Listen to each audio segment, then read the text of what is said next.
Hi friends, welcome back to R G tailoring class. Friends, ನಾನಿವತ್ತು ಏನು ವಿಡಿಯೋದೊಂದಿಗೆ ಒಂದು ಒಳ್ಳೆ ಟಿಪ್ಸೊಂದಿಗೆ ನಾನು ನಿಮ್ಮ ಜೊತೆ ಬಂದಿದ್ದೀನಿ. ನನಗೆ ಒಂದು ಉದ್ದೇಶ ಅಂತಂದರೆ, ಯಾರೆಲ್ಲ ಟೈಲರಿಂಗ್ ಸ್ಟಾರ್ಟ್ ಮಾಡಿರ್ತೀರಾ, ಹಾಗೆ ಕಲ್ತಿರ್ತೀರಾ, ಹಾಗೆ ಮನೇಲಿ ಬಟ್ಟೆ ಹೊಲಿತಿರ್ತೀರಾ, ಹಾಗೆ ಶಾಪಲ್ಲಿ ಬಟ್ಟೆ ಹೊಲಿತಿರ್ತೀರಾ, ತುಂಬ ಎಕ್ಸ್ಪೀರಿಯೆನ್ಸ್ ಆದವರು ಅಂದರೆ 20 ವರ್ಷ 25 ವರ್ಷ ಆದವರಿಗೆ ಯಾವುದೇ ಥರ ಟಿಪ್ಸ್ ಬೇಡ. ಅವರಿಗೆ ಈ ಜರ್ನಿಯಲ್ಲೇ ಅವರಿಗೆ ಎಲ್ಲ ಥರ ಟಿಪ್ಸ್ಗಳು ಸಿಕ್ಕಿರುತ್ತೆ. ಆದರೆ ಇವಾಗ ಟೈಲರಿಂಗ್ ಕಲ್ತವರಿಗೆ ನಾನು ಮತ್ತೆ ತುಂಬ ಟೈಲರಿಂಗಲ್ಲಿ ಲಾಸ್ ಆದವರಿಗೆ ಒಂದು ಒಳ್ಳೆ ಟಿಪ್ಸ್ಗಳನ್ನು ಹೇಳ್ತೀನಿ. ವಿಡಿಯೋನ ಕೊನೆವರೆಗೂ ನೋಡಿ. ಹೊಸಬ್ರು ಏನಾದರೂ ಈ ವಿಡಿಯೋ ನೋಡ್ತಾ ಇದ್ರೆ ಸಬ್ಸ್ಕ್ರೈಬ್ ಮಾಡಿ. ಹಾಗೆ ಈ ವಿಡಿಯೋಕ್ಕೆ ಲೈಕ್ ಕೊಟ್ಟರೆ ನಾನು ಇದೇ ರೀತಿಯೇ ಹೆಚ್ಚು ಟಿಪ್ಸ್ಗಳನ್ನು ನಿಮಗೆ ಶೇರ್ ಮಾಡ್ತೀನಿ. ತುಂಬ ಒಳ್ಳೆ ಟಿಪ್ಸು. ಈ ಟಿಪ್ಸ್ಗಳನ್ನು ಕೇಳಿದಾಗ ನಿಮಗೆ, ನೀವು ಟೈಲರಿಂಗ್ ಕಲಿತು ಬಿಟ್ಟಿದ್ರೂ ಬಟ್ಟೆ ಸ್ಟಿಚ್ ಮಾಡ್ತೀರಾ, ಹಾಗೆ ಶಾಪ್ ಮಾಡಬೇಕು ಅಂತ ನಿಮಗೆ ಶಾಪ್ ಮಾಡಲಾ, ಮನೇಲಿ ಸ್ಟಿಚ್ ಮಾಡಲಾ ಅಂತೇಳಿ ತುಂಬ ಕನ್ಫ್ಯೂಷನ್ ಇದ್ರೂ ಸಹಿತ ನೀವು ಅದಕ್ಕೊಂದು ಒಳ್ಳೆ ಟಿಪ್ಸ್ ಸಿಗುತ್ತೆ. ಹಾಗೆ ನೀವು ಏನೇ ನಿಮ್ಮ ತಲೆಯಲ್ಲಿ ಓಡ್ತಾ ಇದ್ರು, ಅದು ಮಾಡಲಾ ಇದು ಮಾಡಲಾ, ಈ ಟೈಲರಿಂಗೇ ಬಿಟ್ಬಿಡ್ಲಾ, ಟೈಲರಿಂಗ್ ಕೆಲಸನೇ ಮಾಡಲಾ ಅಂತೇಳಿ ತುಂಬ ಕನ್ಫ್ಯೂಷನ್ ಇರ್ತಾರೆ. ಆ ಥರ ನನಗೂ ಆಗಿದೆ. ಆ ರೀತಿ ಇರೋರಿಗೆ ಈ ವಿಡಿಯೋ ಪೂರ್ತಿಯಾಗಿ ನೋಡಿದ್ರಿ ಅಂದರೆ ನಿಮಗೆ ಕ್ಲಿಯರ್ ಆಗುತ್ತೆ. ಈ ವಿಡಿಯೋ ಮುಗಿಯೋದ್ರೊಳಗೆ ನಿಮಗೆ ಮೈಂಡಲ್ಲಿ ಒಂದು ನಿರ್ಧಾರನ ತಗೊಳ್ತೀರಾ ಅಂತ ಹೇಳ್ಬೋದು. ಏನು ಅಂತ ಹೇಳ್ಬಿಟ್ಟು ಈ ವಿಡಿಯೋ ನೀವು ನೋಡ್ತಾನೆ ಗೊತ್ತಾಗುತ್ತೆ. ಹಾಗೆ ನಿಮಗೆ ತುಂಬ ಖುಷಿನೂ ಸಹಿತ ಆಗುತ್ತೆ ಈ ವಿಡಿಯೋದ ಮುಖಾಂತರ.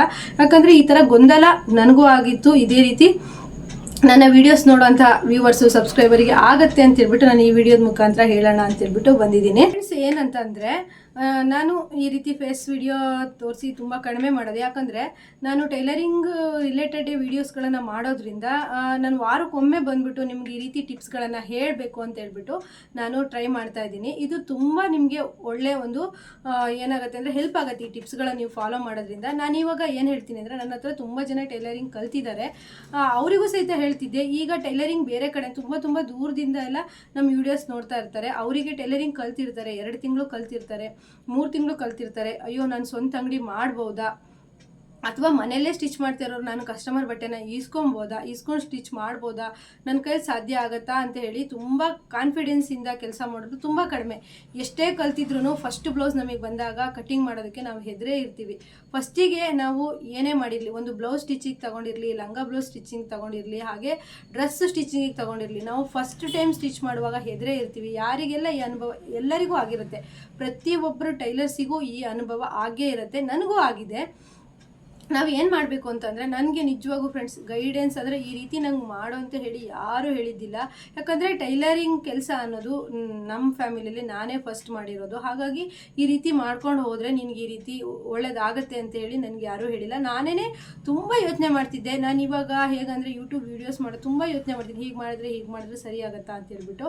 ಅದು ಒಬ್ಬರಿಗೆ ನಾನೊಂದು ಮಾಡೋ ವಿಡಿಯೋ ಒಬ್ಬರಿಗೆ 4 ಜನಕ್ಕೆ ಹೆಲ್ಪ್ ಆಗಬೇಕು, ಆ ರೀತಿ ವಿಡಿಯೋನ ಮಾಡಬೇಕು ಅಂತ ತುಂಬ ಯೋಚನೆ ಮಾಡ್ತಿರ್ತೀನಿ. ಆಗ ನಾನು ಫಸ್ಟು ಟೈಲರಿಂಗ್ ಕಲಿತಾಗ ನಾನು ಯೋಚನೆ ಮಾಡಿದೆ, ನಾನು ಟೈಲರಿಂಗ್ ಏನೋ ಕಲಿತೆ, ಶಾಪ್ ಮಾಡಲಾ, ಮನೆಯಲ್ಲೇ ಸ್ಟಿಚ್ ಮಾಡಲಾ, ಏನು ಮಾಡಲಿ ಅಂತೇಳಿ. ನಂಗೆ ನಿಜ ಈಗೆಲ್ಲ ಬರ್ತಾ ಇರೋ ಐಡಿಯಾಸು ನಂಗೆ ಅವಾಗ ಬಂದಿದ್ದರೆ ನಾನು ಟೈಲರಿಂಗ್ ಜೊತೆಗೆ ಇನ್ನೂ ಬೇರೆ ರಿಲೇಟೆಡ್ ಎಲ್ಲ ಕಲ್ತ್ಬಿಟ್ಟು, ಟೈಲರಿಂಗ್ ರಿಲೇಟೆಡ್ ಎಲ್ಲ ಕಲ್ತ್ಬಿಟ್ಟು ನಾನು ಇನ್ನೂ ಚೆನ್ನಾಗೇ ಆಗ್ತಿದ್ದೆ ಅಂತ ನನಗೆ ಈಗ ಅನ್ನಿಸ್ತಾ ಇದೆ. ಈಗ ನನಗಿರೋ ಥರ ನಾಲೆಡ್ಜ್ ನನಗೆ ಆಗ ಅಂದರೆ ಅವಾಗ ಈ ರೀತಿ ವೀಡಿಯೋಸ್ಗಳು ಯೂಟ್ಯೂಬು ಮತ್ತು ಇನ್ಸ್ಟಾಗ್ರಾಮ್ ಯಾವುದೂ ಇರಲಿಲ್ಲ. ಆದರೆ ನಾನು ಇವಾಗ ನಿಮಗೆ ಏನು ಹೇಳ್ತೀನಿ ಅಂದರೆ, ಈಗ ವೀಡಿಯೋಸ್ ಇರ್ಬೋದು, ಇನ್ಸ್ಟಾಗ್ರಾಮ್ ಏನೇ ಇರ್ಬೋದು, ನಾವು ಈ ರೀತಿ ಅಂದರೆ ನಾವೀಗ ಇಷ್ಟು ಸರ್ವಿಸಲ್ಲಿ ಹೇಳಿರೋಂಥ ಮಾತುಗಳಿದೆ ಅಲ್ವಾ, ಅದು ತುಂಬ ನಿಜ ಆಗುತ್ತೆ. ಅದು ಖಂಡಿತವಾಗ್ಲೂ ಸಕ್ಸಸ್ ಆಗುತ್ತೆ. ನಾನು ಈಗ ತಾನೇ ಟೈಲರಿಂಗ್ ಕಲ್ತಿರೋರಿಗೆ ಏನು ಹೇಳ್ತೀನಿ ಅಂತ ಅಂದರೆ, ಫ್ರೆಂಡ್ಸ್, ನೀವು ಮ್ಯಾರೇಜ್ ಆದಮೇಲೆ ಕಲ್ತಿದ್ರೆ ಅಥವಾ ನಾನೀಗ ಹೇಳೋದು ಮ್ಯಾರೇಜ್ ಒಳಗೇ ಟೈಲರಿಂಗ್ ಕಲ್ತಿರ್ತೀರಾ, ಮನೇಲಿ ಟೈಲರಿಂಗಿಗೆ ಸಪೋರ್ಟ್ ಮಾಡ್ತಾ ಇರ್ತಾರೆ, ನೀನು ಶಾಪ್ ಮಾಡು ಅಂತ ಹೇಳ್ತಾರೆ, ಅವರಿಗೂ ಸೇರಿಸಿ. ಮತ್ತು ಮ್ಯಾರೇಜ್ ಆಗಿ ಮಕ್ಕಳಾಗಿ ನಂತರ ನಿಮಗೆ ಟೈಲರಿಂಗ್ ಕಲ್ತಿದ್ದೀರಾ, ಆಯಿತು ನೀನು ಶಾಪ್ ಮಾಡೋ ಅಂತ ಮನೆಯವರು ಒಪ್ಕೊಂಡಾಗ ನೀವು ಶಾಪ್ ಮಾಡೋದೇ ನಿಜ ಆದರೆ ನಾನು ಹೇಳೋವಂಥ ಈ ಟಿಪ್ಸ್ಗಳನ್ನು ಫಾಲೋ ಮಾಡಿ. ಏನಂತ ಅಂದರೆ, ನೀವು ಬರೀ ಸ್ಟಿಚ್ಚಿಂಗ್ ಅಷ್ಟೇ ಕಲಿಬೇಡಿ, ಸ್ಟಿಚ್ಚಿಂಗ್ ಜೊತೆಲಿ ಎಂಬ್ರಾಯ್ಡ್ರಿ ಕಲೀರಿ. ಈಗ ತುಂಬ ಚೆನ್ನಾಗಿ ಓಡ್ತಾ ಇರೋದಂದರೆ ಎಂಬ್ರಾಯ್ಡ್ರಿ, ಅದ್ರ ಜೊತೆಗೆ ಕುಚ್ಚಾಕೋದು. ನೀವು ಕುಚ್ಚಾಕೋದು, embroidery, blouse design, blouse stitching, ಬ್ಲೌಸಲ್ಲಿ ವೆರೈಟಿ ಆಫ್ ಬ್ಲೌಸ್ ಇರ್ತವೆ. ಯಾಕಂದರೆ boat neck blouse, prince cut blouse, collar neck blouse, ಹಾಗೆ ನಾರ್ಮಲ್ ಬ್ಲೌಸು, ಸಾದಾ ಬ್ಲೌಸು, ಹಾಗೆ ಡಿಸೈನ್ ಬ್ಲೌಸ್ಗಳು, ವೆರೈಟಿ ಡಿಸೈನ್ಗಳ ಬ್ಲೌಸ್ಗಳನ್ನು ಸ್ವಲ್ಪ ಟೈಮ್ ಕೊಟ್ಟು ಕಲೀರಿ. ನಾನು 15 ದಿವಸ ಕಲಿತೆ. ನಾನು ಕಸ್ಟಮರ್ ಬಟ್ಟೆ ಇಸ್ಕೊಂಡು ಹಾಳು ಮಾಡಿ ಕೊಟ್ಟೆ. ಅವ್ರು 4 ಜನಕ್ಕೆ ಹೇಳಿ ನನಗೇನು ಬಟ್ಟೆ ಬರ್ದಿಲ್ದಂಗೆ ಆಗೋ ಥರ ಎಲ್ಲ ಮಾಡ್ಕೋಬೇಡಿ. ನೀವು ಒಂದು ವಿದ್ಯೆನ ಕಲಿತಿದ್ದೀರಾ ಅಂದರೆ ಪೇಷನ್ಸಿಂದ ಸ್ವಲ್ಪ ಟೈಮ್ ಕೊಡಿ. ನೀವು ಸ್ವಲ್ಪ ಪರ್ಫೆಕ್ಟ್ ಆಗಿ ನೀವು ಹೇಗಂತಂದರೆ ಶಾಪ್ ಓಪನ್ ಮಾಡೋದಾದರೆ ಮಾಡಿ, ಆದರೆ ಹೆಸರನ್ನ ಹಾಳು ಮಾಡ್ಕೊಬೇಡಿ. ಯಾಕಂದರೆ ಮನೇಲಾದರೂ ಅಷ್ಟೇ ನೀವು ಹೇಗಂತ ಅಂದರೆ ಆಯಿತು ಪರವಾಗಿಲ್ಲ ನೀನು ಹಾಳಾದರೂ ಪರವಾಗಿಲ್ಲ ಹೊಲಿ ಅಂತ ಕೊಟ್ಟವ್ರದ್ದು ಬಟ್ಟೆ ಹೊಲಿರಿ. ಇಲ್ಲ ಅಂದರೆ ನಾನು ಹೇಳೋದಂದರೆ ನೀವು ಟೈಲರಿಂಗ್ ಕಲ್ತ್ರಿ, ಟೈಲರಿಂಗ್ ರಿಲೇಟೆಡೇ ಎಂಬ್ರಾಯ್ಡ್ರಿ ಮಾಡೋದಾಗಿರ್ಬೋದು, ಕುಚ್ಚು ಹಾಕೋದಾಗಿರ್ಬೋದು. ಅಂದರೆ ಒಬ್ಬರು ಕಸ್ಟಮರ್ ನಿಮ್ಮ ಹತ್ರ ಬಂದಾಗ ಇವಳು ಬ್ಲೌಸು ಹೊಲಿತಾಳೆ, ಎಂಬ್ರಾಯ್ಡ್ರಿನೂ ಮಾಡ್ತಾಳೆ, ಕುಚ್ಚು ಹಾಕ್ತಾಳೆ, ಹಾಗೆ ಮತ್ತು ನೀವು ಅದ್ರ ಜೊತೆಗೆ ಪಾರ್ಲರು ಕಲ್ತ್ಕೊಂಡು ನೀವು ಶಾಪನ್ನು ಓಪನ್ ಮಾಡಿದ್ರೆ ಈಗೆಲ್ಲ ಒಂದು ಶಾಪಿಗೆ 5,000 ಬಾಡಿಗೆ ಇಲ್ಲದೆ ಎಲ್ಲೂ ಇಲ್ಲ ಫ್ರೆಂಡ್ಸ್. ಒಂದು 3,000 ಬಾಡಿಗೆ. ನೀವು ಬರೀ ಬ್ಲೌಸು, ಸಾದಾ ಬ್ಲೌಸು, ಡಿಸೈನ್ ಬ್ಲೌಸ್ ಅಷ್ಟೇ ಸ್ಟಿಚ್ ಮಾಡ್ತೀರಾ ಅಂದರೆ ಇದನ್ನು ಮಾಡಿಕೊಟ್ಟು ನೀವು ಅಂಗಡಿ ಬಾಡಿಗೆ ಕೊಟ್ಟು ನಿಮಗೆ ದುಡ್ಡನ್ನು ಉಳಿಸ್ಕೊಳ್ಳೋದು ತುಂಬ ಕಷ್ಟ ಆಗುತ್ತೆ. ನಾನು ಹೇಳೋದೇನು ಅಂದರೆ ನೀವು ಟೈಲರಿಂಗ್ ರಿಲೇಟೆಡ್ ಈ ಥರ ಕುಚ್ಚು ಹಾಕೋದು, ಎಂಬ್ರಾಯ್ಡ್ರಿ ಮಾಡೋದು, ಹಾಗೆ ಇನ್ನೇನು ಫಾಲು, ಜಿಗ್ಜಾಗು, ಓವರ್ಲಾಕು ಪ್ರತಿಯೊಂದು ನಿಮ್ಮ ಹತ್ರನೇ ಇತ್ತು ಅಂದರೆ ಕಸ್ಟಮರ್ ಬಂದವರು ಬೇರೆ ಕಡೆ ಹೋಗಲ್ಲ. ನೀವು ಜಸ್ಟ್ ಇಷ್ಟೇ ನಾನು ಒಂದು ಉದಾಹರಣೆ ಕೊಡ್ತೀನಿ. ನಿಮ್ಮ ಹತ್ರ ಈಗ ಜಿಗ್ಜಾಗ್ ಮಿಷನ್ ಇಲ್ಲ ಅಂದ್ಕೊಳ್ಳಿ, ನಿಮ್ಮ ಹತ್ರ ಬ್ಲೌಸ್ ಹೊಲಿಯೋಕೆ ಕೊಟ್ಟರು, ಜಿಗ್ಜಾಗ್ ಬೇರೆ ಕಡೆ ಕೊಟ್ಟರು ಅಂದಾಗ ಅವರು ಹೇಳ್ತಾರೆ ನಮ್ಮ ಹತ್ರ ಬ್ಲೌಸು ಚೆನ್ನಾಗಿ ನಾವು ಹೊಲ್ಕೊಡ್ತೀವಿ, ಒಂದ್ಸರಿ ಕೊಟ್ಟು ನೋಡಿ. ಹಾಗೆ ನಿಮ್ಮ ಹತ್ರ ಇರೋ ಕಸ್ಟಮರ್ ಅಲ್ಲಿಗೆ ಹೋಗೇ ಬಿಡ್ತಾರೆ. ಅದೇ ಎಂಬ್ರಾಯ್ಡ್ರಿ ಆದರೂ ಅಷ್ಟೇ, ಈಗೆಲ್ಲ ಎಂಬ್ರಾಯ್ಡ್ರಿ ಜೊತೆಗೆ ಸ್ಟಿಚಿಂಗನ್ನು ಇಟ್ಕೊಂಡಿದ್ದಾರೆ. ನಾವೀಗ ಎಂಬ್ರಾಯ್ಡ್ರಿ ಏನು ಅವ್ರಿಗೆ ಕೊಡೋದು, ಸ್ಟಿಚಿಂಗ್ ಇವ್ರಿಗೆ ಕೊಡೋದು ಅಂತೇಳಿ ಒಂದೇ ಕಡೆ ಕೊಡ್ತಾರೆ. ಅದ್ರ ಜೊತೆಗೆ ಸ್ಟಿಚಿಂಗ್ ಆಗಿರ್ಬೋದು, ಎಂಬ್ರಾಯ್ಡ್ರಿ ಆಗಿರ್ಬೋದು, ಕುಚ್ಚು ಆಗಿರ್ಬೋದು, ಹಾಗೆ ಮೇಕಪ್ ಅಂದರೆ ನೀವು ಕೆಲವೊಂದೊಂದು ಹಾಗೆ ನಿಮ್ಮ ಅಂಗಡಿ ಒಳಗಡೆನೆ ಒಂದು ಐಬ್ರೋ ಮಾಡೋದು ಮತ್ತು ಅಪ್ಪರ್ ಲಿಪ್ ಈ ರೀತಿ ಏನಾದರೂ ನೀವು ಕಲ್ತ್ಕೊಂಡಿದ್ರೆ ಇದ್ರ ಜೊತೆಗೆ ಅದು ಸಹಿತ ಮೇಂಟೈನ್ ಆಗುತ್ತೆ. ಅಂಗಡಿ ಬಾಡಿಗೆ ಮತ್ತು ಬಿಸ್ನೆಸ್ ಸಹಿತ ಇಂಪ್ರೂವ್ ಮಾಡ್ಬೋದು. ಈಗ ನಾವು ಅಂಗಡಿ ಮಾಡಿದ್ವಿ ಅಂದರೆ ಬಿಸ್ನೆಸ್ ಇಂಪ್ರೂವ್ ಮಾಡೋ ಅಂಥ ಒಂದು ಐಡಿಯಾಸ್ಗಳು ಫ್ರೆಂಡ್ಸ್. ಇದು ಮನೇಲೇ ಮಾಡ್ತಿದ್ದೀನಿ, ನನಗೆ ಮನೆಯವರು ಹೋಗೋದಕ್ಕೆ ಎಲ್ಲಿಗೆ ಹೋಗೋದಕ್ಕೂ ಬಿಡಲ್ಲ, ನನಗೆ ಮನೇಲೇ ನಾನು ಟೈಲರಿಂಗ್ ಮಾಡಬೇಕು ಅನ್ನೋರಿಗೆ ಅವರಿಗೂ ಸಹಿತ ಟಿಪ್ಸ್ ಹೇಳ್ತೀನಿ. ನೀವೀಗ ಟೈಲರಿಂಗ್ ಮಾಡ್ತಾ ಇದ್ದೀರಾ ಅಂತಂದರೆ ಅದ್ರ ಜೊತೆಗೆ ಟಾಪ್ ಸೇಲ್ ಮಾಡೋದು, ನೈಟಿ ಸೇಲ್ ಮಾಡೋದು, ಸ್ಯಾರಿ ಸೇಲ್ ಮಾಡೋದು, ಈ ರೀತಿ ಮಾಡಿದಾಗ ನಿಮಗೆ ಕಸ್ಟಮರ್ ಬರ್ತಾರೆ. ನಾನು ಸೇಲ್ ಮಾಡ್ತಾ ಇದ್ದೆ, ಆಗ ನನಗೆ ತುಂಬ ಜನ ಕಸ್ಟಮರ್ ಇದ್ದರು. ಹೇಗಂದರೆ ಅವರು ಟಾಪ್ ತಗೊಳ್ತಿದ್ರು, ನನ್ನ ಹತ್ರನೇ ಸ್ಟಿಚ್ ಮಾಡಿಸ್ತಿದ್ರು, ಸ್ಯಾರಿ ತಗೊಳ್ತಿದ್ರು, ನನ್ನ ಹತ್ರನೇ ಸ್ಟಿಚ್ ಮಾಡ್ತಿದ್ರು. ಮನೆಯಲ್ಲಿ ಸ್ಟಿಚ್ ಮಾಡೋರು ಏನು ಮಾಡೋಕ್ಕೆ ಸಾಧ್ಯ ಆಗದಿದ್ರು ಸಹಿತ ನೀವು ಸ್ಯಾರಿ ಸೇಲ್ ಬಿಸ್ನೆಸ್ನ ಸ್ಟಾರ್ಟ್ ಮಾಡ್ಬೋದು. ಯಾಕಂದರೆ ಸ್ಯಾರಿಗಳು ತಗೊಂಡು ಬ್ಲೌಸ್ ಹೊಲಿಯೋದಕ್ಕೆ ನಿಮ್ಮ ಹತ್ರನೇ ಕೊಡ್ತಾರೆ. ಆಗ ನಿಮಗೆ ಬಟ್ಟೆ ಇಲ್ಲ ಅನ್ನೋರಿಗೂ ಸಹಿತ ಒಂದು ಒಳ್ಳೆ ಬಿಸ್ನೆಸ್ ಆಗುತ್ತೆ ಅಂತ ಹೇಳ್ಬೋದು. ಹಾಗೆ ನೀವು ಮನೇಲಿ ಸ್ಟಿಚ್ ಮಾಡ್ತಿದ್ದೀರಾ ಅಂತ ಅಂದರೆ ಕೆಲವು ಸರಿ ನೀವು ಮೆಹಂದಿ ಹಾಕೋದು ಕಲ್ತಿದ್ರೆ ಅಲ್ಲೂ ಸಹಿತ ನಿಮಗೆ ಕಸ್ಟಮರ್ ಸಿಗ್ತಾರೆ. ಹಾಗೆ ಸ್ಯಾರಿ ಫೋಲ್ಡಿಂಗ್ ಸಹಿತ ಮಾಡೋದು ಕಲ್ತಿದ್ರೆ ಅಲ್ಲೂ ಸಹಿತ ಕಸ್ಟಮರ್ ಸಿಗ್ತಾರೆ.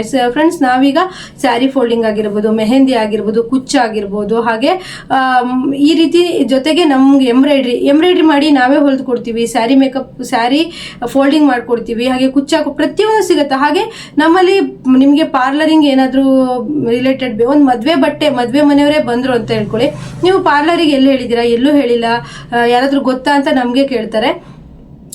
ನಾವೇ ಕಲ್ತಿದ್ವಿ ಅಂದರೆ ಆ ಆರ್ಡರ್ಸ್ ನಮಗೆ ಸಿಗುತ್ತೆ. ಇಲ್ಲ ನಮಗೆ ಗೊತ್ತಿದ್ದಂಥವ್ರು ಅಂದರೆ ನಮಗೆ ನಾವು ಈಗ ಮೇಕಪ್ ಮಾಡೋರಿಗೆ ಹೇಳ್ಕೊಬೇಕು, ನಾವು ಹಿಂಗೆ ಒಂದು ಆರ್ಡ್ರು ಕೊಡಿಸ್ತೀವಿ, ನಮಗೆ ಇಷ್ಟು ಅಮೌಂಟ್ ಅಂತ ಕಮಿಷನ್ ಕೊಡಬೇಕು ಅಂತ ಹೇಳ್ಕೊಂಡಾಗ ನಿಜ ಕೊಡ್ತಾರೆ.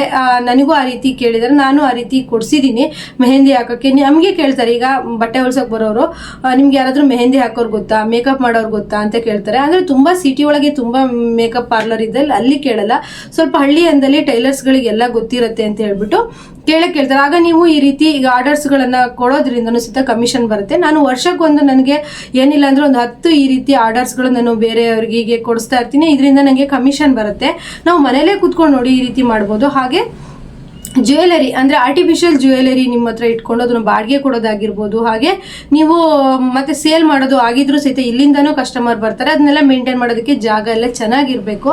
ಹಾಗೆ ಶಾಪ್ ಆಗಿದ್ರೂ ಸಹಿತ ಶಾಪಲ್ಲೂ ಸಹಿತ ನೀವು ಆರ್ಟಿಫಿಷಿಯಲ್ ಜ್ಯುವೆಲರಿನ ಸೇಲ್ ಮಾಡ್ಬೋದು. ಹಾಗೆ ಒಂದು ಕಡೆ ಪಾರ್ಲರ್ ಮಾಡಿಕೊಂಡು ಇನ್ನೊಂದು ಕಡೆ ಟೈಲರಿಂಗ್ ಶಾಪನ್ನು ಮಾಡ್ಕೋಬೋದು.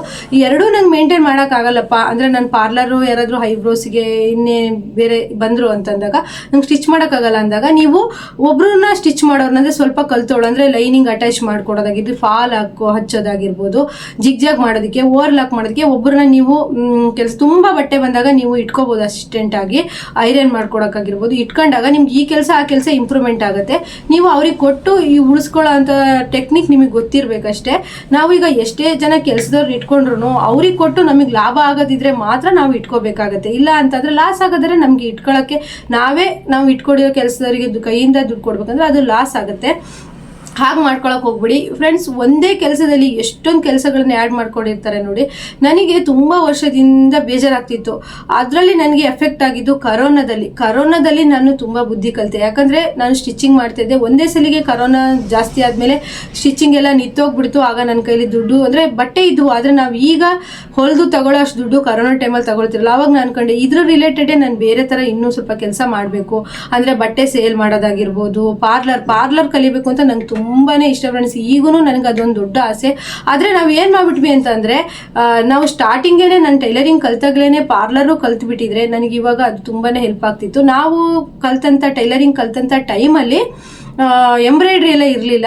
ಆ ಟೈಮಲ್ಲಿ ನಮಗೆ ಪಾರ್ಲರಿಂದ ಏನಾದರೂ ನಾವು ಕಲ್ತ್ಕೊಂಡು ಅದ್ರ ರಿಲೇಟೆಡ್ ಎರಡು ಮಾಡ್ಕೊಂಡು ಬಂದಿದ್ರೆ ನನಗೆ ನಿಜವಾಗ್ಲೂ ಈಗ ನಂಗೆ ಬಟ್ಟೆ ಕಡಿಮೆ ಇಲ್ಲ, ಆದರೂ ಸಹಿತ ನಂಗೆ ಅದು ಪಾರ್ಲರಿಂದ ತುಂಬಾ ಇಷ್ಟ. ನನಗೆ ಅದು ಗೊತ್ತಿಲ್ಲ, ನನಗೆ ಫಸ್ಟಿಂದನೂ ಅದನ್ನು ಕಲಿಬೇಕು ಅಂತ ಆಸೆ. ಆದರೆ ಇದ್ರ ರಿಲೇಟೆಡೇ ಬಂದುಬಿಟ್ಟೆ. ನೀವೇನು ಈಗ ತುಂಬ ಬ್ಯುಸಿ ಇದ್ದೀನಿ, ನನಗೆ ಮೇಕಪ್ಪಿಗೆಲ್ಲ ಹೋಗೋಕ್ಕಾಗಲ್ಲ ಅಂದರೆ ನೀವು ಏನು ಮಾಡಬೇಕು ಅಂದರೆ ಒಂದು ಐಬ್ರೋಸ್ ಆದರೂ ಮಾಡಿದ್ರೆ ನಿಮ್ಗೆ ಅಲ್ಲಿಂದ ಮೇಕಪ್ ಆರ್ಡ್ರು ಸಿಗುತ್ತೆ. ನೀವು ಮೇಕಪ್ ಮಾಡೋರನ್ನ ಪಾರ್ಲರ್ ಅವ್ರನ್ನ ನೀವು ನಂಬರ್ ಇಟ್ಕೊಂಡ್ರೆ ಅವರಿಂದ ಅವ್ರಿಗೆ ಕನೆಕ್ಷನ್ ಕೊಡಿಸ್ರಿ, ಇಲ್ಲಿಂದನೂ ಕಮಿಷನ್ ಸಿಗುತ್ತೆ. ಹಾಗೆ ಒಂದು ಕೈಗೆ ಮೆಹಂದಿ ಹಾಕಿದ್ರೆಲ್ಲ ಈಗ 250 ಎಲ್ಲ ಇದೆ. ಹಾಗೆ ಸ್ಯಾರಿ ಫೋಲ್ಡಿಂಗ್ ಆಗಿರ್ಬೋದು. ಹಾಗೆ ಸಿಂಪಲ್ ಮೇಕಪ್ ಕಲ್ತ್ಕೊಂಡ್ರು ನೀವು ಟೈಲರಿಂಗ್ ಕೆಲಸ ಮಾಡ್ತಿರೋ ಶಾಪಿಗೆ ಬಂದ್ಬಿಟ್ಟು ನಿಮಗೆ ಸಿಂಪಲ್ ಮೇಕಪ್ ಮಾಡ್ಕೊಂಡು ಹೋಗ್ತಾರೆ. ಅಂದರೆ ಈಗ ಮದುವೆಗಳಿಗೆ ಸ್ಟಾರ್ಟಿಂಗ್ ಹೊಟ್ಟಿರ್ತಾರೆ, ಅವ್ರಿಗೆ ಸೀರೆ ಉಡೋಕ್ಕೆ ಬರಲ್ಲ. ಈಗಿನ ಹುಡುಗಿಯರುಗಳಿಗೆ ಸೀರೆ ಉಡೋಕ್ಕೆ ಬರಲ್ಲ. ಮತ್ತು ಸಿಂಪಲಾಗಿ ಮೇಕಪ್ಪು, ಈಗ ಸಿಂಪಲಾಗಿ ಮೇಕಪ್ ಎಲ್ಲರೂ ಮಾಡ್ಕೊಳ್ತಾರೆ. ಆ ಥರದ್ದು ಇತ್ತು ವ್ಯವಸ್ಥೆ ಅಂದಾಗ ಫುಲ್ ಡ್ರೆಸ್ಸನ್ನೇ ಮಾಡ್ಕೊಂಡು ಹೋಗ್ತಾರೆ.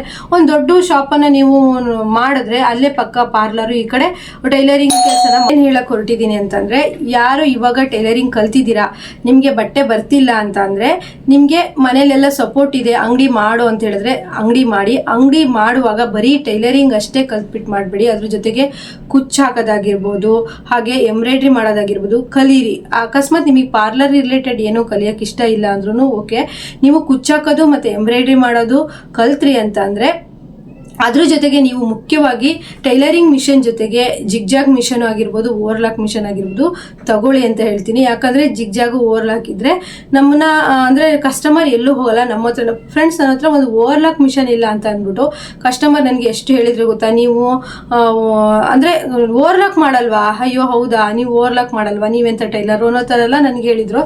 ಹಾಗಾಗಿ ನೀವು ಲೋನ್ ಮಾಡೇ ಶಾಪ್ ಓಪನ್ ಮಾಡ್ತಿದ್ರೋ ಇಲ್ಲ ಸ್ವಂತ ದುಡ್ಡಿಂದನೇ ಆದ್ರೂ ನಾನು ಒಂದೇ ಸತಿ ತಗೊಳ್ಳಿ ಅಂತ ಹೇಳಲ್ಲ. ನಿಧಾನಕ್ಕೆ ಫಸ್ಟಿಗೆ ಒಂದು ಮಿಷನ್ ತಗೊಳ್ಳಿ, ನಿಧಾನ ಕ್ರಮೇಣ ಸ್ವಲ್ಪ ಸೇವಿಂಗ್ಸ್ ಮಾಡಿ ಓವರ್ಲಾಕ್ ಮಿಷನ್ನು ಜಿಗ್ಜಾಗ್ ಮಿಷನ್ ತಗೊಳ್ಳಿ. ಕಸ್ಟಮರ್ ನಿಮ್ಮ ಹತ್ರನೇ ಇರ್ತಾರೆ. ನಿಮಗೆ ಸಾಧ್ಯ ಆದರೆ ಎಂಬ್ರಾಯ್ಡ್ರಿ ಕಲ್ತ್ಬಿಟ್ಟು ಶಾಪ್ ಓಪನ್ ಮಾಡಿ. ಮನೇಲೇ ಸ್ಟಿಚ್ ಮಾಡ್ತಿದ್ದೀರಾ ಅನ್ನೋರಿಗೆ ಒಂದು ಟಿಪ್ಸು ಅಂದರೆ, ನೀವು ಬಟ್ಟೆಗಳನ್ನು ನೀವು ಹೊಲಿದು ಬಿಟ್ಟು 1 ತಿಂಗಳು ಅಂದರೆ ಜುಲೈಯಲ್ಲಿ ಅಷ್ಟೊಂದು ಬಟ್ಟೆ ಇರಲ್ಲ, ಆಗ ನೀವು ಎಂಬ್ರಾಯ್ಡ್ರಿ ಕಲೀರಿ. ನಿಮಗೆ ಬಟ್ಟೆ ಬರಲ್ಲ ಅನ್ನೋರಿಗೆ, ಬಟ್ಟೆ ತುಂಬ ಬ್ಯುಸಿ ಇರೋರಿಗೆ ಅವ್ರಿಗೆ ಎಕ್ಸ್ಟ್ರಾ ಏನು ಕಲಿಬೇಕು ಅಂತ ಇಲ್ಲ. ಆದರೆ ನಾನು ಹೇಳೋದೇನು ಅಂತಂದರೆ, ನಾವು ಇದನ್ನೇ ಒಂದನ್ನೇ ನಂಬ್ಕೊಂಡಿರಬಾರ್ದು. ನಮ್ಗೆ ಯಾವಾಗೋ ಬಟ್ಟೆ ಬರುತ್ತಪ್ಪ ನಾವೇನು ಕಮ್ಮಿ, ಈಗ ಹಾಗಿಲ್ಲ ಫ್ರೆಂಡ್ಸ್. ಎಷ್ಟು ಜನ ಟೈಲರ್ಸ್ ಆಗ್ತಿದ್ದಾರೆ ಅಂತಂದರೆ ಒಂದೇ ಏರಿಯಾದಲ್ಲಿ 7-8 ಜನ ಟೈಲರ್ಸ್ ಇರ್ತಾರೆ. ಆಗ ಬಟ್ಟೆ ತುಂಬ ಹಂಚಿ ಹೋಗ್ತವೆ. ಆಗ ನಾವು ಮನೇಲೇ ಟೈಲರಿಂಗ್ ಮಾಡ್ತಿದ್ದೀವಿ ಅನ್ನೋರಿಗೆ ಅಷ್ಟೊಂದು ವ್ಯಾಲ್ಯೂ ಇರೋದಿಲ್ಲ. ಮತ್ತೆ ನೋಡಿ, ಪೇಟೆಯಲ್ಲಿ ಒಂದು 10 ಜನ ಟೈಲರ್ಸ್ ಇರ್ತಾರೆ, ಏರಿಯಾಕ್ಕೂ ಒಂದು 7-8 ಜನ ಟೈಲರ್ಸ್ ಇದ್ದಾಗ ತುಂಬ ಚೆನ್ನಾಗಿ ನೀವು ಬೋಟಿಕ್ ರೀತಿ ಹೊಲಿತಿದ್ದೀರಾ ಅಂದರೆ ನಿಮಗೆ ಬಟ್ಟೆ ಹುಡ್ಕೊಂಡು ಬರ್ತಾರೆ. ಏನಾದರೂ ಸ್ವಲ್ಪ ಮಿಸ್ಟೇಕ್ ಮಾಡ್ತಿದ್ದೀರಾ, ಸ್ಟಾರ್ಟಿಂಗ್ ಕಲ್ತಿರೋದು, ನಾ ಅಷ್ಟೊಂದು ಫಿನಿಶಿಂಗ್ ಎಲ್ಲ ಕೊಡಲ್ಲ ಅಂದರೆ ಬಟ್ಟೆ ಬರೋದು ಕಡಿಮೆ ಆಗಿಬಿಡುತ್ತೆ. ಆಗ ನೀವು ಏನೂ ಟೆನ್ಷನ್ ಮಾಡ್ಕೊಬೇಡಿ. ಅದ್ರ ಜೊತೆಗೆ ಎಂಬ್ರಾಯ್ಡ್ರಿ ಕಲ್ತೀರಿ, ಕುಚ್ಚು ಹಾಕೋದು ಕಲ್ತೀರಿ, ಹಾಗೆ ಸಣ್ಣ ಪುಟ್ಟ ಆದರೆ ಮೇಕಪ್ಪು, ಈ ರೀತಿ ಸ್ಯಾರಿ ಫೋಲ್ಡಿಂಗ್ ಕಲ್ತೀರಿ. ಸ್ಯಾರಿ ಫೋಲ್ಡಿಂಗಿಂದನೂ ತುಂಬ ಸೀಸನಲ್ ಅಂತೂ ಸ್ಯಾರಿ ಫೋಲ್ಡಿಂಗ್ ತುಂಬಾ ಬರುತ್ತೆ. ಅದ್ರ ಜೊತೆ ಕಲ್ತಾಗ ನಿಮಗೆ ಅಕಸ್ಮಾತ್ ಬಟ್ಟೆಗಳು ಕಡಿಮೆ ಇದ್ರೂ ಸಹಿತ ಇದನ್ನು ಮಾಡ್ಕೋಬೋದು. ತುಂಬ ಬಟ್ಟೆ ಇದೆ ನನಗೆ ಇದ್ರ ಜೊತೆಗೆ ಇದನ್ನೆಲ್ಲ ಆ್ಯಡ್ ಮಾಡ್ಕೊಳಕ್ಕಾಗಲ್ಲ ಅಂದರೆ ಒಬ್ಬರನ್ನ ನೀವು ಒಂದು ಹುಡುಗಿನ ಅಂದರೆ ಅವಳು ಕಲ್ತಿಲ್ದಿದ್ರೂ ಪರವಾಗಿಲ್ಲ, ನೀವು ಕಲಿಸ್ಕೊಡಿ, ಅವ್ರನ್ನ ಜೊತೆಗೆ ಇಟ್ಕೊಂಡು ಡೈಲಿ ಕೆಲ್ಸಕ್ಕೆ ಬರೋ ಥರ ಮಾಡಿ. ಲೈನಿಂಗ್ ಅಟ್ಯಾಚ್ ಮಾಡಿಸ್ಕೊಳ್ಳಿ. ಹಾಗೆ ಐರನ್ ಆಗಿರ್ಬೋದು, ಉಕ್ಸು, ರಿಂಗ್ಸು ಈ ರೀತಿ ಮಾಡಿಸ್ಕೊಂಡಾಗ ಬಟ್ಟೆನೂ ತುಂಬ ಮೇಂಟೈನ್ ಮಾಡ್ಬೋದು. ಮತ್ತು ಅದ್ರ ಜೊತೆಗೆ ಈ ರೀತಿ ರಿಲೇಟೆಡ್ ಕೆಲಸಗಳನ್ನು ಮಾಡ್ಬೋದು. ಮತ್ತು ಟೈಲರ್ ಅವರಿಗೆ ಒಳ್ಳೆ ಆಪ್ಷನ್ ಅಂದರೆ ಯೂಟ್ಯೂಬ್ ಚಾನಲ್ ಮಾಡೋದು. ಯಾರೆಲ್ಲ ಟೈಲರ್ಸ್ ಇದ್ದೀರಾ, ನಿಮಗೆ ಸಾಧ್ಯವಾದರೆ ಯೂಟ್ಯೂಬ್ ಚಾನಲನ್ನು ಮಾಡಿ, ಅದರಿಂದನೂ ಅರ್ನಿಂಗ್ಸ್ ತೊಗೋಬೋದು. ಶಾಪ್ ಎಲ್ಲ ಮಾಡಿದವರಿಗೆ ಸ್ವಲ್ಪ ಯೂಟ್ಯೂಬ್ ಚಾನಲ್ ಮಾಡೋದು ಸ್ವಲ್ಪ ಕಷ್ಟ ಆಗುತ್ತೆ. ಯಾಕಂದರೆ ಶಾಪ್ ಅಂತ ಅಂದರೆ ಪೇಟೆ ಹತ್ರ ತುಂಬಾ ವೆಹಿಕಲ್ ಸೌಂಡ್ ಆಗಿರ್ಬೋದು. ಹಾಗೆ ನಾವೀಗ ಮನೇಲಿ ವೀಡಿಯೋಸ್ಗಳು ಮಾಡ್ದಂಗೆ ಶಾಪಲ್ಲಿ ಮಾಡೋದಕ್ಕಾಗಲ್ಲ. ನಾನು ತುಂಬ ಜನ ಯೂಟ್ಯೂಬರ್ಸ್ ನೋಡಿದ್ದೀನಿ, ಶಾಪಲ್ಲಿ ಕೆಲಸ ಮಾಡೋರು ಯೂಟ್ಯೂಬ್ ಚಾನಲ್ ಓಪನ್ ಮಾಡಿದ್ರು ತುಂಬ ಕಷ್ಟಪಡ್ತಾರೆ. ನಾವು ಮನೇಲಿರೋರಿಗೆ ಹಾಕಿದಷ್ಟು ವೀಡಿಯೋಸು ಅವ್ರಿಗೆ ಹಾಕೋಕ್ಕಾಗೋದಿಲ್ಲ. ನೋಡ್ಕೊಳ್ಳಿ, ಮನೇಲೇ ನೀವು ಸ್ಟಿಚ್ ಮಾಡ್ತೀರ ಅಂದರೆ ಒಂದು ಯೂಟ್ಯೂಬ್ ಚಾನಲನ್ನು ನೀವು ಕ್ರಿಯೇಟ್ ಮಾಡ್ಬೋದು. ಹಾಗೆ ನೀವು ಯೂಟ್ಯೂಬ್ ಚಾನಲಿಂದನೂ ಸಹಿತ ಅರ್ನಿಂಗ್ಸನ್ನು ಮಾಡ್ಬೋದು. ನಾನು ಸಹ ಅಷ್ಟೇ ಫ್ರೆಂಡ್ಸ್, ತುಂಬ ಯೋಚನೆ ಮಾಡ್ತಿದ್ದೆ. ನಾನು ಬರೀ ಟೈಲರಿಂಗ್ ಒಂದೇ ಮಾಡ್ತಾ ಇರೋದ, ನನಗೆ ಎಂಬ್ರಾಯ್ಡ್ರಿನೂ ಕಲಿಯೋಕೆ ಹೋಗಕ್ಕೆ ಆಗ್ತಾ ಇಲ್ಲ. ಅಂದರೆ ಹೇಳ್ಕೊಡೋರು ಯಾರೂ ಇರಲಿಲ್ಲ. ಇದ್ದಿದ್ರೆ ನಿಜವಾಗೂ ನಾನು ಇಲ್ಲಿ ಕಲಿತಿದ್ದೆ. ನಾವು ಹೋಗಬೇಕು ಅಂತಂದರೆ ಸಾಗರದಲ್ಲೂ ತುಂಬ ಕಾಸ್ಟ್ ಜಾಸ್ತಿ ಹೇಳಿದ್ರು, 30,000 ಹೇಳಿದ್ರು.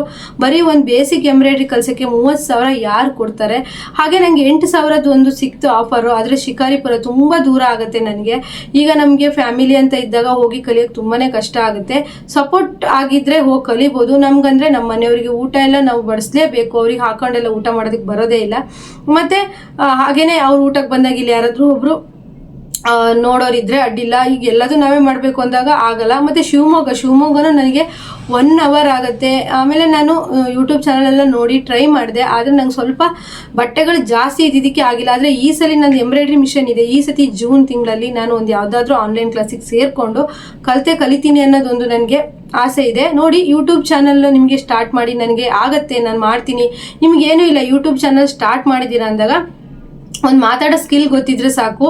ನೀವು ಏನು ಅದನ್ನು ನೀವು ಹೇಳಿದ್ರೆ ಸಾಕು, ನಿಮ್ಮ ರಿಯಲಿಟಿನ ಒಪ್ಕೊಳ್ತಾರೆ, ನಿಮ್ಮ ಒಂದು ಸಿಂಪ್ಲಿಸಿಟಿನ ಒಪ್ಕೊಳ್ತಾರೆ. ಈ ರೀತಿ ಇದ್ದಾಗ ನೀವು ಯೂಟ್ಯೂಬ್ ಚಾನಲಲ್ಲೂ ಸಹಿತ ಕ್ಲಿಕ್ ಆಗ್ಬೋದು. ನಾನು ತುಂಬ ಚೆನ್ನಾಗಿ ಬಟ್ಟೆ ಹೊಲಿತೀನಿ ಅಂತ ಹೇಳಿದ್ರು. ಮತ್ತು ಯೂಟ್ಯೂಬ್ ಚಾನಲ್ ಮಾಡೋದ್ರಿಂದನೂ ಬಟ್ಟೆಗಳು ಎಷ್ಟೆಷ್ಟೋ ನಾನು ವೀಡಿಯೋಸ್ ಎಲ್ಲ ನೋಡ್ತೀನಲ್ಲ ಫ್ರೆಂಡ್ಸ್, ಯೂಟ್ಯೂಬ್ ಚಾನಲ್ ಇಂದ ನಂಗೆ ಯೂಟ್ಯೂಬ್ ಚಾನಲ್ ಮಾಡಿದೆ, ಅಲ್ಲಿಂದ ಬಂತು ಬಟ್ಟೆನ ಸ್ಟಿಚ್ ಮಾಡಬೇಕು ಅಂತ ಟೈಲರ್ಸ್ಗಳು ಹೇಳ್ತಾ ಇರ್ತಾರೆ. ಆಮೇಲೆ ಇನ್ಸ್ಟಾದಲ್ಲೂ ಸಹಿತ ನೀವು ಇನ್ಸ್ಟಾ ಮೇಂಟೈನ್ ಮಾಡಿದ್ರು ಸಹಿತ ಅಲ್ಲಿಂದನೂ ಬಟ್ಟೆಗಳು ಬರುತ್ತೆ. ಬಟ್ಟೆ ಬರಲ್ಲ ಅಂತ ಟೆನ್ಷನ್ ಮಾಡ್ಕೊಬೇಡಿ. ನಾವು ಹೊಲಿಯೋಕೆ ರೆಡಿ ಇದ್ರೆ ಆಯಿತು, ನಮ್ಮ ಕೆಲಸಗಳೆಲ್ಲ ಮಾಡ್ಕೊಂಡು ನಾವು ಸ್ಟಿಚ್ ಮಾಡೋಕೆ ರೆಡಿ ಆಯ್ತು. ಈಗ ಮೊದಲಿನ ಥರ ನಾನು ಟೈಲರಿಂಗ್ ಕಲಿತೆ, ನಮ್ಮ ಏರಿಯಾದ ಬಟ್ಟೆ, ನಮ್ಮ ಊರಿನ ಬಟ್ಟೆ ಅಷ್ಟೇ ಬರಬೇಕು ಅಂತ ಇಲ್ಲ ಫ್ರೆಂಡ್ಸ್. ಈಗ ಒಂದು ದಿವಸದಲ್ಲೇ, ಒಂದು ರಾತ್ರಿಯಲ್ಲೇ ನೀವು ತುಂಬ ಜನಕ್ಕೆ ಗೊತ್ತಾಗ್ತೀರಾ. ನೀವು ಹೊಲಿತಾ ಇದ್ದೀರಾ ಅಂತ ಗೊತ್ತಾದರೆ ಕೊಡ್ತಾರೆ. ಅದರಲ್ಲೂ ಚೆನ್ನಾಗಿ ಆಯಿತು ಅಂದರೆ ಅಂತೂ ಇನ್ನೂ ಜಾಸ್ತಿ ಜನ ಕಸ್ಟಮರ್ ಆಗ್ತಾರೆ. ಈಗೆಲ್ಲ ಪಬ್ಲಿಸಿಟಿ ತುಂಬಾ ಸಿಂಪಲ್ಲು. ಆದರೂ ನನಗೆ ತುಂಬ ಜನ ಕಮೆಂಟ್ ಮಾಡ್ತಾರೆ, ನಂಗೆ ಬಟ್ಟೆ ಬರ್ತಿಲ್ಲ ಅಕ್ಕ, ಏನು ಮಾಡಬೇಕು, ನಾನು ಸ್ಯಾರಿ ಕುಚ್ಚಾಕ್ತೀನಿ, ನೀವು ಕೊಡ್ತೀರಾ ಅಂತೆಲ್ಲ ಕೇಳ್ತಾರೆ. ನಂಗೆ ತುಂಬ ಬೇಜಾರಾಗುತ್ತೆ. ನಮ್ಮೂರ ಹತ್ರನೇ ಕೊಡ್ಬೋದಾರೆ. ಈಗ ಹಾಗೇನಿಲ್ಲ, ಕೊರಿಯರ್ ಮಾಡ್ತಾರೆ. ಕೊರಿಯರ್ ಮಾಡಿ ನೀವು ಕರೆಕ್ಟ್ ಟೈಮ್ಗೆ ಕೊಟ್ಟಾಗ ಕಸ್ಟಮರ್ ಎಷ್ಟು ಬೇಕಾದರೂ ನಿಮಗೆ ಆಗುತ್ತೆ. ನೋಡಿ, ಯಾರಿಗೆಲ್ಲ ನಿಮಗೆ ಬಟ್ಟೆ ಬರಲ್ಲ ಅಂತ ಹೇಳಿ ಟೆನ್ಷನ್ ಮಾಡ್ಕೊಬೇಡಿ. ನೀವು ಚೆನ್ನಾಗಿ ಹೊಲಿತಿದ್ದೀರಾ ಅಂತಂದರೆ ಬಟ್ಟೆ ಬಂದೇ ಬರುತ್ತೆ. ಆ ಬಟ್ಟೆ ಬರಲಿಲ್ಲ ಅಂತ ಹೇಳ್ಕೊಂಡು ನೀವು ಖಾಲಿ ಅಂತೂ ಕುತ್ಕೊಂಬಿಡಿ ಫ್ರೆಂಡ್ಸ್. ನನಗೇನಾದರೂ ನಾನು ಬಟ್ಟೆ ಕಡಿಮೆ ಆಯ್ತು ಅಂದರೆ ಯೋಚನೆ ಮಾಡಲ್ಲ. ನನ್ನ ಬಟ್ಟೆಗಳು ಹೊಲಿದೇನೆ ಎಷ್ಟೋ ವರ್ಷಗಳು ಅಲ್ಲೇ ಇಟ್ಟಿರ್ತೀನಿ, ಅದನ್ನು ಹೊಲ್ಕೊಳ್ತೀನಿ. ಮತ್ತು ಬಟ್ಟೆ ಬರಲಿಲ್ಲ ಅಂದರೆ ಟೆನ್ಷನ್ ಏನು ಮಾಡ್ಕೊಳ್ಳೋದಿಲ್ಲ. ನಾವು ಇನ್ನೇನು ಹೆಚ್ಚು ಕಲಿಯೋಕ್ಕಿದೆ ಅದನ್ನು ಕಲಿತೀವಿ. ಕಲಿಯೋದಕ್ಕೆ ವಯಸ್ಸಿಲ್ಲ, ನಮಗೆ ಕಲಿಯೋ ಇಂಟ್ರೆಸ್ಟ್ ಇರಬೇಕು ಅಷ್ಟೇ. ನಮಗೆ ಈಗ ನನಗೇನೆ ಈಗ ಇನ್ನೇನಪ್ಪ, ಈಗ ನಾನು ಎಂಬ್ರಾಯ್ಡ್ರಿ ಇವಳಿಗೆ ಯಾಕೆ ಬೇಕು ಬಟ್ಟೆ ಹೊಲ್ಕೊಂಡು ಆರಾಮ್ ಮನೇಲಿ ಇರೋದು ಬಿಟ್ಟು ಈಗ ಇವಳಿಗೆ ಎಂಬ್ರಾಯ್ಡ್ರಿ ಕಲಿಯೋದಂತೆ, ಪಾರ್ಲರ್ ಕಲಿಯೋದಂತೆ ಅಂತಾರೆ. ನಿಜ ಫ್ರೆಂಡ್ಸ್, ನಾನು ಒಂದೇ ತಿಳ್ಕೊಂಡಿರೋದು, ಕಲಿಕೆಗೆ ವಯಸ್ಸಿಲ್ಲ. ವಯಸ್ಸು ಇಂಪಾರ್ಟೆಂಟ್ ಅಲ್ಲ, ನಮ್ಮ ಎನರ್ಜಿ, ನಮಗೆ ಇರೋ ಮನಸ್ಸು. ನಮಗೆ ಮನಸ್ಸಿತ್ತು ಅಂದರೆ ಎಂಥದನ್ನು ಬೇಕಾದ್ರೂ ಕಲಿಬೋದು. ಅದಕ್ಕೆ ಇಷ್ಟೇ ವಯಸ್ಸು ಅಷ್ಟೇ ವಯಸ್ಸು ಅಂತಿಲ್ಲ. ನಮಗೆ ದುಡಿಬೇಕು ಅನ್ನೋ ಹಂಬಲ ಇರಬೇಕು ಅಷ್ಟೇ. ನನ್ನ ತುಂಬ ಜನ ನನಗೆ ಕಾಲ್ ಮಾಡಿ ಕೇಳ್ತಾರೆ, ವಾಟ್ಸಪ್ ಮಾಡಿ ಕೇಳ್ತಾರೆ, ನಮ್ಮ ಬಟ್ಟೆ ಬರ್ತಿಲ್ಲ, ಬಟ್ಟೆ ಹೊಲಿತಿದ್ದೀವಿ, ಇಷ್ಟು ಸಂಪಾದನೆ ಮಾಡಿದೆ. ನನಗೊಬ್ಬರು ವ್ಯೂವರ್ಸು ಹೇಳಿದರು, ಅಕ್ಕ ನನ್ನ ಮೊದಲನೇ ಸಂಪಾದನೆ ಅಂತ. ಎಷ್ಟು ಖುಷಿ ಆಯಿತು ಅಂದಾಗ. ಈ ಥರ ಇರಬೇಕು ಹೆಣ್ಮಕ್ಳು. ನಾವು ಗಟ್ಟಿ ಇರಬೇಕು, ಯಾವುದಕ್ಕೂ ನಾವು ಅಂಜಬಾರ್ದು, ಅಳಕಬಾರ್ದು ಅನ್ನೋದು ನನ್ನ ಉದ್ದೇಶ. ನಿಮಗೆ ಏನೇ ಮಾಡಬೇಕು ಅನ್ಸಿದ್ರು 10 ಸತಿ ಯೋಚನೆ ಮಾಡಿ ನೀವು ಯಾವುದೇ ಹೆಜ್ಜೆ ಮುಂದೆ ಇಡಬೇಕಂದ್ರೂ ಮನೆಯವ್ರ ಸಪೋರ್ಟ್ ಇಲ್ಲದೆ ಇಡಕ್ಕೆ ಹೋಗ್ಬಿಡಿ. ಮನೆಯವ್ರು ಏನಾದರೂ ನೀ ಅಂಗಡಿ ಬೇಡ ಅಂದರೆ ಸುಮ್ಮನೆ ಇರಿ, ಮನೇಲೇ ಸ್ಟಿಚ್ ಮಾಡ್ತೀರಿ, ನಿಮ್ಮ ಕೆಲಸನ ನೋಡ್ಬಿಟ್ಟು ಅವರೇ ಸಪೋರ್ಟ್ ಮಾಡ್ತಾರೆ. ಮನೆಯವರೆಲ್ಲ ಸಪೋರ್ಟ್ ಮಾಡಿದ್ರೆ ನೀವು ಧೈರ್ಯವಾಗಿ ಮಾಡಿ. ಯಾಕಂದರೆ ನಾವು ಅಂಗಡಿ ಮಾಡಿ ಸ್ಟಿಚ್ ಮಾಡ್ತೀವಿ ಅಂದಾಗ ಅಲ್ಲಿ ಲಾಸು ಲಾಭ ಎರಡೂ ಇರುತ್ತೆ. ಅದಕ್ಕೆ ನಮ್ಮ ಮನೆಯವ್ರ ಸಪೋರ್ಟ್ ಇತ್ತು ಅಂದಾಗ ಅವರು ನಮಗೆ ಸಪೋರ್ಟ್ ಮಾಡ್ತಾರೆ. ಅದೇ ನಾವು ಯಾರ ಮಾತು ಕೇಳ್ದೇನೆ ಮನೆಯವರೆಲ್ಲ ಬೇಡ ಅಂದಿರ್ತಾರೆ, ಇಲ್ಲ ನಾನು ಅಂಗಡಿ ಮಾಡೋದೇ ಸಹಿ ಅಂತೇಳಿ 5,000 ರೂಪಾಯಿ ಅಂಗಡಿ ಬಾಡಿಗೆ ತಗೊಳ್ಳೋದು, ಕೊನೆಗೆ ಬಟ್ಟೆ ಹೊಲಿದೆ ನಾವು ಅದು ಲಾಸ್ ಆಗೋದು, ಬಾಡಿಗೆ ಕಟ್ಟಕ್ಕೆ ಆಗದೆ ಇರೋದು, ಆಮೇಲೆ ಸಾಲ ಮಾಡೋದು, ಅದು ಲಾಸ್ಟಿಗೆ ಸಾಲ ಎಲ್ಲ ಅತಿ ಆದಮೇಲೆ ಮನೆಯವ್ರಿಗೆ ಗೊತ್ತಾಗೋದು. ಇದೆಲ್ಲ ಮಾಡೋದಕ್ಕಿಂತ ಮನೆಯವ್ರ ಸಪೋರ್ಟಿಂದ ಮಾಡಿದ್ರೆ ತುಂಬ ಒಳ್ಳೇದು. ನಾನು ನಮ್ಮ ಮನೇಲಿ ಹೇಳ್ತಾ ಇರ್ತೀನಿ, ನಾನು ಅಂಗಡಿ ಮಾಡ್ತೀನಿ ಅಂತ ಹೇಳ್ತಾ ಇರ್ತೀನಿ. ನಮ್ಮ ಮನೆಯವರು ಹೇಳ್ತಾರೆ ಏನು ಬೇಡ ಮನೇಲಿ ಒಲಿ ಅಂತಾರೆ. ಆದರೆ ನಂಗೆ ಗೊತ್ತು, ನಾನು ಅವ್ರಿಗೆ ಹೇಳ್ತಾ ಇರ್ತೀನಿ, ಮಕ್ಕಳೆಲ್ಲ ಇನ್ನೊಂದು 2 ವರ್ಷ, ಮಕ್ಕಳು ಸ್ವಲ್ಪ ದೊಡ್ಡವರ ತಕ್ಷಣ ನಾನು ಶಾಪ್ ಮಾಡ್ತೀನಿ, ಯಾವುದೇ ಟೆನ್ಷನ್ ಅಷ್ಟೊಂದು ಇರೋದಿಲ್ಲ, ಫ್ಯಾಮಿಲಿ ಏನೋ ಒಂದು ಅಷ್ಟೊಂದು ಅಟ್ಯಾಚ್ಮೆಂಟ್ ಎಲ್ಲ ಏನು ಇರೋದಿಲ್ಲ, ಸ್ವಲ್ಪ ಮಕ್ಕಳು ದೊಡ್ಡ ಆದಮೇಲೆ ಅಂತ ಹೇಳ್ತಾ ಇರ್ತೀನಿ. ಹೀಗೆ ಹೇಳ್ತಾ ಅವರು ಸಪೋರ್ಟ್ ಮಾಡ್ತಾರೆ. ಆದರೆ ನಾವು ಅವ್ರು ಬೇಡ ಅಂದವಾಗ ನಾವು ಅವ್ರ ವಿರೋಧ ಕಟ್ಕೊಂಡು ಶಾಪ್ ಮಾಡಿಕೊಂಡು ಇನ್ನೇನೋ ಮಾಡ್ಕೊಳ್ಳೋದಕ್ಕಿಂತ ಅವರು ಒಪ್ಪಿಗೆ ಕೊಟ್ಟಾಗ ಮಾಡೋಣ ಅಂತ ಸುಮ್ಮನೆ. ನಾನು ಒಂದೇ ತಿಳ್ಕೊಂಡಿರೋದು ಫ್ರೆಂಡ್ಸ್, ನನಗೆ ಇಷ್ಟು ವಯಸ್ಸಾಯ್ತು, ನಾನು ಇನ್ನು ಕಲಿಬೇಕಾ ಅಂತೆಲ್ಲ ಇಲ್ಲ. ನನಗೆ ಕಲಿಬೇಕು ಅನ್ನಿಸ್ತಾ ನಾನು ಎಷ್ಟೇ ಏಜ್ ಆದರೂ ಕಲಿತೀನಿ, ಮಾಡ್ತೀನಿ ಅನ್ನೋದು ನನ್ನ ಆಸೆ. ನಾವು ಕೆಲಸ ಮಾಡ್ಬೇಕು. ನಾವು ಎಷ್ಟು ಆಕ್ಟಿವ್ ಆಗಿ ಇರ್ತೀವೋ ಅಷ್ಟು ನಮಗೆ ಇನ್ನೂ ಏನೋ ಯಂಗೇಜ್ ಬರ್ತಾ ಹೋಗುತ್ತೆ. ನಾವು ಎಷ್ಟು ಅಯ್ಯೋ ನನ್ನ ಹತ್ರ ಆಗಲ್ಲ, ಕಾಲು ನೋವು, ಸೊಂಟ ನೋವು, ಮೈಕೈ ನೋವು, ಮನೆ ಕೆಲಸ ಮಾಡೋದೇ ಹೆಚ್ಚು. ಒಬ್ಬೊಬ್ರು ನೋಡ್ಬೇಕು ನೀವು, ಅಯ್ಯೋ ಅಡುಗೆ ಮಾಡೋದೇ ಕಷ್ಟ ಅಂತಿರ್ತಾರೆ, ಪಾತ್ರೆ ತೊಳೆಯೋದೇ ಕಷ್ಟ ಅಂತಿರ್ತಾರೆ. ಅದು ಒಂದು ಕೆಲಸನೇ ಅಲ್ಲ ನಮಗೆ. ನನ್ನಂತಾನೆ ತುಂಬ ಜನ ಟೈಲರ್ಸ್ ಇರ್ತಾರೆ, ಅವರಿಗೆ ಮನೆ ಕೆಲಸ ಅನ್ನೋದು ಒಂದು ಕೆಲಸನೇ ಅಲ್ಲ. ಅವರು ಮನೆ ಕೆಲಸನೂ ಮಾಡ್ತಿರ್ತಾರೆ, ಟೈಲರಿಂಗು ಮಾಡ್ತಿರ್ತಾರೆ, ಅಡುಗೆನೂ ತುಂಬ ಚೆನ್ನಾಗಿ ಮಾಡ್ತಿರ್ತಾರೆ. ನಾನು ಎಷ್ಟೋ ಜನ ಟೈಲರ್ಸ್ ವಿಡಿಯೋ ನೋಡಿದ್ದೀನಲ್ಲ, ಅವ್ರು ಎಷ್ಟು ಸೂಪರಾಗಿ ಅಡುಗೆನೂ ಸಹಿತ ಮಾಡ್ತಾ ಇರ್ತಾರೆ. ಯಾಕೆ ಅಂತಂದರೆ ನಮ್ಮಲ್ಲಿರೋ ಎನರ್ಜಿ, ನಾವು ಮಾಡ್ತೀವೋ ಎನರ್ಜಿ ಮಾಡಲೇಬೇಕಾಗತ್ತೆ. ಯಾಕಂದರೆ ನಾವು ಟೈಲರ್ ಕೆಲಸ ಮಾಡ್ತೀವಿ ಅಂತೇಳಿ ಈ ಕಡೆ ಅಡುಗೆ ಮಾಡೋದು ಬಿಡೋಕ್ಕಾಗತ್ತಾ? ನಾವು ಪ್ರತಿದಿನ ತಿನ್ನಲೇಬೇಕು ಅಲ್ವಾ? ಅದಕ್ಕೆ ನಾವು ಎಲ್ಲದರಲ್ಲೂ ಎನರ್ಜಿಟಿಕ್ ಆಗಿದ್ದಾಗ ನಮಗೆ ಬೇಡದೇ ಇರೋ ಯೋಚನೆಗಳು ನಮ್ಮಲ್ಲಿ ಬರೋದಿಲ್ಲ.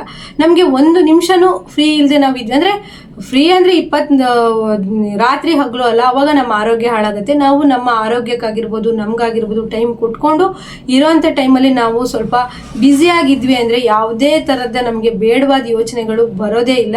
ಯಾಕಂದರೆ ಅದನ್ನೆಲ್ಲ ನಾನು ಫೇಸ್ ಮಾಡಿದ್ದೀನಿ ಫ್ರೆಂಡ್ಸ್. ಹೆಂಗಂದರೆ ನನಗೆ ಒಂದೇ ವರ್ಷದಲ್ಲೇ ನನ್ನ ತಮ್ಮ ಮತ್ತು ನಮ್ಮ ಅಮ್ಮ ಅಂದರೆ ಒಂದೊಂದೇ ತಿಂಗಳಲ್ಲಿ ಅವರಿಬ್ಬರು ಡೆತ್ ಆಯಿತು. ಅದರಿಂದ ನಾವು ಹೊರಗೆ ಬರಬೇಕು ಅಂದಾಗ ತುಂಬ ಕಷ್ಟಪಟ್ಟಿದ್ದೀನಿ. ನಾನು ಅದೇ ಅಂಗಡಿ ಆಗಿದ್ರೆ ಸ್ವಲ್ಪ ಬೇಗನೆ ಹೊರಗೆ ಬರ್ತಿದ್ನೇನೋ, ಮನೇಲೇ ಆಗಿರೋದ್ರಿಂದ ಬಟ್ಟೆ ಹೊಲಿಯೋದೇ 6 ತಿಂಗಳು ಬಿಟ್ಬಿಟ್ಟು ಮನೇಲಿ ಲಾಕ್ ಮಾಡಿಕೊಂಡು ಒಬ್ಬೊಬ್ಬಳೇ ಮಾತಾಡ್ತಿದ್ದೆ. ತಮ್ಮನ ಜೊತೆ ಮಾತಾಡೋದು, ಅಮ್ಮನ ಜೊತೆ ಮಾತಾಡೋದು, ಈ ಥರ ಮಾಡ್ತಿದ್ದೆ. ಆಗಾಗ ಮತ್ತೆ ಏನು ಮಾಡೋದು, ಹೀಗೆ ಮಾಡ್ತಾಯಿದ್ರೆ ಆಮೇಲೆ ಒಂದು ದಿವಸ ನಾನು ಕುತ್ಕೊಂಡು ಯೋಚನೆ ಮಾಡಿದೆ, ನಾನು ಹೀಗೆ ಮಾಡ್ತಿದ್ರೆ ನನ್ನನ್ನು ನಂಬ್ಕೊಂಡಿರೋ 2 ಮಕ್ಕಳಿದ್ದಾರೆ, ಗಂಡ ಇದ್ದಾರೆ, ನಾನು ಇವ್ರಿಗೋಸ್ಕರನೂ ಟೈಮ್ ಕೊಡಬೇಕು ಅಂತ ಹೇಳ್ಬಿಟ್ಟು ನಾನು ಮತ್ತೆ ನಮ್ಮಮ್ಮನ ಆಸೆ ಇದ್ದಿದ್ದು ನಾನು ಚೆಂದ ಮಾಡಿ ಹೊಲಿದ್ಬಿಟ್ಟು ಒಳ್ಳೆ ಹೆಸ್ರನ್ನ ತೊಗೊಬೇಕು. ಅವರು ಕೊನೆ ಟೈಮ್ ನನ್ನ ಹತ್ರ ಮಾತಾಡಿದಂದ್ರು ಅಷ್ಟೇ, ಮಗ ಅವ್ರ ಬಟ್ಟೆ ಕೊಟ್ಟಿದ್ನಲ್ಲ, ಅವ್ರ ಬಟ್ಟೆ ಚೆನ್ನಾಗಿ ಮಾಡಿ ಹೊಲಿದ್ಬಿಟ್ಟು ಅವ್ರಿಗೆ ಕೊಡು, ಇವ್ರ ಬಟ್ಟೆ ಕೊಟ್ಟಿದ್ದ ಅವ್ರ ಅಮ್ಮ ಇಸ್ಕೊಂಬಂದು ಕೊಡೋರು ಬಟ್ಟೆನ, ಅಂದರೆ ನನ್ನ ಮಗಳು ಟೈಲರು ಹೊಲಿತಾಳೆ ಅಂತ ಹೇಳ್ಬಿಟ್ಟು. ಆಗ ಅವರು ಲಾಸ್ಟ್ ಬಂದು ನನ್ನ ಹತ್ರ ಮಾತಾಡಿದ ಮಾತು ಅಂದರೆ, ಇವ್ರದ್ದು ಬಟ್ಟೆ ಕೊಟ್ಟಿದ್ದೀನಲ್ಲ ನಿನಗೆ, ಇವ್ರದ್ದು ಬಟ್ಟೆ ನೀಟಾಗಿ ಹೊಲಿದ್ಬಿಟ್ಟು ಅವ್ರ ಮನೆ ಹತ್ರ ಕೊಡು ಮಗ, ಇವ್ರ ಬಟ್ಟೆ ಕೊಟ್ಟಿದ್ದೀನಲ್ಲ, ಇವ್ರ ಬಟ್ಟೆ ನೀಟಾಗಿ ಹೊಲಿದ್ಬಿಟ್ಟು ಅವ್ರಿಗೆ ಮುಡ್ಸು ಮಗ ಅಂತ ಇಷ್ಟು ಮಾತಾಡಿದರು. ಹಾಗೆ ಮತ್ತೆ ಅವ್ರು ಹೇಳೋರು, ನೀನು ಚೆನ್ನಾಗಿ ಕೆಲಸ ಮಾಡಬೇಕು, ಚೆನ್ನಾಗಿ ಈ ಒಳ್ಳೆ ಹೆಸರು ತೊಗೊಬೇಕು ಅಂತೇಳೆಲ್ಲ ತುಂಬ ಜನ ಹೇಳೋರು. ಬಟ್ಟೆ ಯಾರೇ ಕೊಟ್ಟರು ಬೇಗ ಬೇಗ ಕೊಡು ಅಂತ ಹೇಳ್ಬಿಟ್ಟು ನಾನು ಅದಕ್ಕಾಗಿ ನಮ್ಮಮ್ಮನ ಆಸೆ ಅಂತಲೇ ನಾನು ಈಗ ಚೆನ್ನಾಗೇ ಕೆಲಸಗಳನ್ನು ಮಾಡ್ತಾಯಿದ್ದೀನಿ. ಇನ್ನೂ ಕಲಿತೀನಿ. ಆದರೆ ನಿಮಗೆಲ್ಲ ಏನು ಕಲ್ತಿದ್ದೀರಾ ಅದ್ರ ಜೊತೆಗೆ ಇನ್ನೂ ಯಾಡ್ಗಳನ್ನು ಮಾಡ್ಕೊಂಡ್ರೆ ಇನ್ನೂ ಹೆಚ್ಚೆಚ್ಚು ಕೆಲಸಗಳನ್ನು ಕಲ್ತ್ಬಿಟ್ಟು ಚೆನ್ನಾಗಿ ಮಾಡಿ, ಹೊಸ ಡಿಸೈನ್ ಎಲ್ಲ ವೀಡಿಯೋಸ್ ಎಲ್ಲ ಬರ್ತಾ ಇರುತ್ತೆ, ನೋಡಿಬಿಟ್ಟು ಟ್ರೈ ಮಾಡಿ. ನಮಗೆ ಏನು ಬರಲ್ಲ ಅಂತ ಮಾತ್ರ ಯಾವುದೇ ಕಸ್ಟಮರ್ ಬಂದರು ನನಗೆ ಈ ಪ್ಯಾಟ್ರನ್ ನಾನು ಹೊಲಿಯಲ್ಲ ಅಂತ ಮಾತ್ರ ಹೇಳಿ ಕಳಿಸ್ಬೇಡಿ. ಅದಕ್ಕಂತ ಟೈಮ್ ಕೊಟ್ಟು ವೀಡಿಯೋಸ್ ಎಲ್ಲ ತುಂಬ, ಈಗ ಯಾವ ಪ್ಯಾಟ್ರನ್ ಬೇಕಾದರೂ ವೀಡಿಯೋಸ್ ಇದೆ, ನೋಡಿಕೊಂಡು ಟ್ರೈ ಮಾಡಿ ಹೊಲೀರಿ ಅಂತ ಹೇಳ್ತೀನಿ. ನಾನು ಇವತ್ತಿನ ವಿಡಿಯೋ ಫುಲ್ಲು ನಾನು ಟೈಲರ್ಸ್ಗಳಿಗೆ ಏನು ಹೆಲ್ಪ್ ಆಗಬೇಕು ಅದ್ರ ಬಗ್ಗೆ ಹೇಳಿದೆ. ತುಂಬ ಜಾಸ್ತಿ ವೀಡಿಯೋಸ್ ಎಳೆದ್ಬಿಟ್ಟೆ ಅನಿಸುತ್ತೆ. ನನಗೇನೋ ಫ್ರೆಂಡ್ಸ್, ನನ್ನ ಸಲಹೆ ತಗೊಂಡು ಇಂಪ್ರೂವ್ಮೆಂಟ್ ಆದರೂ ತುಂಬ ಜನ ಇದ್ದಾರೆ. ಆದರೆ ನನಗೆ ಸಜೆಷನ್ ಕೊಡೋಕ್ಕೆ ಯಾರೂ ಇರಲಿಲ್ಲ. ಆದರೆ ಏನೋ ಗೊತ್ತಿಲ್ಲ, ನಾನು ತುಂಬ ಯೋಚನೆ ಮಾಡ್ತೀನಿ, ಯೋಚನೆ ಮಾಡಿ ನಾನು ಡಿಸಿಷನ್ ತಗೊಂಡು ಕೆಲಸಗಳನ್ನು ಮಾಡ್ತೀನಿ. ಮಾಡೋದ್ರಿಂದ ಈಗ ಇಷ್ಟು ಇಟ್ಟಿದ್ದಾನೆ ದೇವರು ಅಂತ ಹೇಳ್ತೀನಿ. ನನ್ನ ಮಾತು ಕೇಳಿ ನಿಮಗೆಲ್ಲ ಇಷ್ಟ ಆಗಿದ್ರೆ ವಿಡಿಯೋಸಿಗೆ ಒಂದು ಲೈಕ್ ಕೊಡಿ. ಹಾಗೆ ನಿಮ್ಮ ಟೈಲರಿಂಗ್ ಜರ್ನಿನೂ ಸಹಿತ ಚೆನ್ನಾಗಿ ಮಾಡ್ಕೊಳ್ಳಿ, ಸಕ್ಸಸ್ ಆಗಿ ಅಂತ ಹೇಳ್ತಾ ಈ ವಿಡಿಯೋನ ಇಲ್ಲಿಗೆ ಮುಗಿಸ್ತಾ ಇದ್ದೀನಿ.